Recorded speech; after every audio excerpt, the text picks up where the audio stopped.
धुळे शहरातील एकमेव ठिकाण म्हणजे गंगा टाइल्स सप्लायर शॉप. आमच्याकडे सर्व प्रकारच्या टाइल्स उपलब्ध आहेत. यामध्ये ceramics oil tiles, floor tiles, vitrified tiles, steps and riser tiles, parking tiles, kitchen sink, sanitary ware इत्यादी. आपल्याला परवडणार अशा दरात आमच्याकडे टाइल्स उपलब्ध आहेत. यासाठी एकदा अवश्य भेट द्या. पत्ता Ganga tiles supplier shop, 405 micro tower, Wadjai road, Dhule. Mobile number 70 574 83 849. आपण बघत आहात डिजिटल इंडियाचे डिजिटल न्यूज. ठाम मत मराठी न्यूज. नमस्कार. आजच्या ठळक बातम्या. धुळ्यात विकसित भारत युवा संसद 2026 जिल्हास्तरीय कार्यक्रम उत्साहात संपन्न. Ministry of youth affairs and sports यांच्या मार्गदर्शनाखाली व नॅशनल सर्व्हिस स्कीम राष्ट्रीय सेवा योजना यांच्या वतीने आयोजित विकसित भारत युवा संसद 2026 अंतर्गत जिल्हास्तरीय युवा संसद कार्यक्रम धुळे येथील Jai Hind G T A Patil arts commerce and science college येथे उत्साहात संपन्न झाला. कार्यक्रमाची सुरुवात सकाळी नोंदणी व स्वागताने झाली. उद्घाटन सत्रात संस्थेचे अध्यक्ष डॉक्टर संजय टी पाटील यांच्या अध्यक्षतेखाली कार्यक्रम पार पडला. उद्घाटक म्हणून कृष्णाजी पाटील उपस्थित होते. याप्रसंगी प्रमुख अतिथी म्हणून डॉक्टर रवींद्र डी वाघ, जिल्हा युवा अधिकारी डॉक्टर विलास चव्हाण, माजी संचालक कमवा व शिकवा अभियान डॉक्टर संगीता पाटील, राजकीय विश्लेषक तसेच डॉक्टर निलेश पाटील, जिल्हा समन्वयक रायसो यांनी विद्यार्थ्यांना मार्गदर्शन केले. युवा संसदेमध्ये आत्मनिर्भरतेपासून विकसित भारत 2026 भारतीय लोकशाहीतील पुढील वाटचाल या विषयावर विद्यार्थ्यांनी प्रभावीपणे आपली मते मांडली. विविध महाविद्यालयातील विद्यार्थ्यांनी उत्स्फूर्त सहभाग नोंदवत संसदीय पद्धतीचे सादरीकरण केले. समारोप सत्रात संस्थेचे उपाध्यक्ष प्रफुल्लजी सिसोते अध्यक्षस्थानी होते.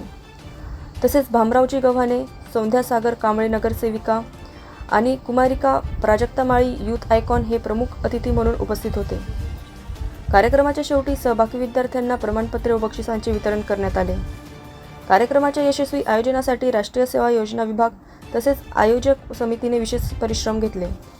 ठाम मत मराठी न्यूजसाठी सोपान देसले, धुळे. या उद्देशाने ही संसद जी आहे तर ती घेण्यात आलेली. या संसदेनुसार धुळे जिल्ह्यातून मला वाटतं 115च्या पुढे रजिस्ट्रेशन आपल्या महाविद्यालयामध्ये आजच्या या सभेसाठी झालेली आहे.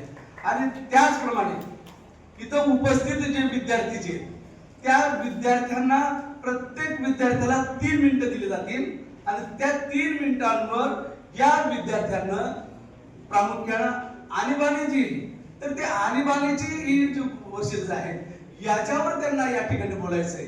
आणि खऱ्या अर्थानं आपण म्हणतोय की भारत हा युवकांचा देश आणि युवक ही भारताची पुढची राष्ट्रशक्ती असणार आहे. आणि ह्या राष्ट्रशक्ती ओळखून प्रामुख्यानं भारताचं उज्ज्वल भवितव्य ज्या युवकांवर बघितलं जात असतं, जी स्वप्न बघितली जातात त्या युवकांना या सर्व गोष्टीचं संसदीय कार्यप्रणालीचं किंबहुना भारतीय संविधान जे तर त्या संविधानाची माहिती किंबहुना जे भाग असतो या सर्व गोष्टींची माहिती त्यांना व्हावी या उद्देशाने ही कार्यशाळा घेण्यात आलेली आहे.